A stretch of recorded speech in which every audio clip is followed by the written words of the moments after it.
नमस्कार मित्रांनो, मी राधिका फराटे. आयएजी भारत प्रस्तुत शेतकरी कट्ट्यावर आज पुन्हा एकदा तुमचं स्वागत आहे. आजपासून आपण एक नवीन छोटीशी सिरीज घेऊन येतोय, हंगाम विशेष.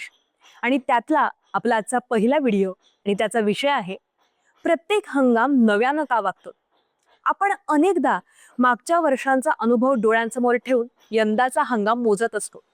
पण मित्रांनो, शेतात हंगाम परत येत असला तरी तो कधीच तसाच नसतो.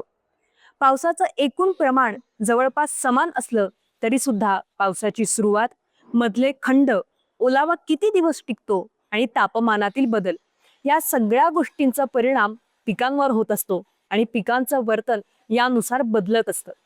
शिवाय हंगाम म्हणजे एखादी स्पेसिफिक तारीख किंवा महिना नाहीये, तर तो रोज बदलणाऱ्या परिस्थितींचा चालू प्रवास असतो.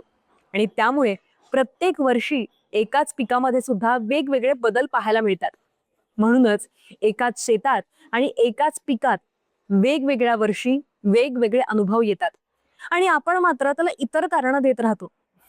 पण अडचण पिकात नसते, तर आपण हंगामाला स्थिर समजतो, ही अडचण असते. या भागाचा निष्कर्ष हाच आहे की मागचा अनुभव अगदी महत्वाचा आहेच आहे, पण जर तो एकमेव आधार मानला तर हंगाम आपल्याला चुकवतो.